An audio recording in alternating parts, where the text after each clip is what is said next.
мындай қонақ үй біздің Гамбург қаласында тоқтағанда. Керемет мына шағын ас үйі бар. Иә. Тапшка.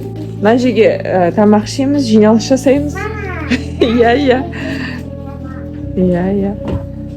Мындай екі ересектердің жатын жері. Сосын мына жерде 4 кісі дегесін, мына жерде 2 кісінің жатын жерін. Керемет екен. Кәдімгі үй сияқты. Балконы бар. Вау.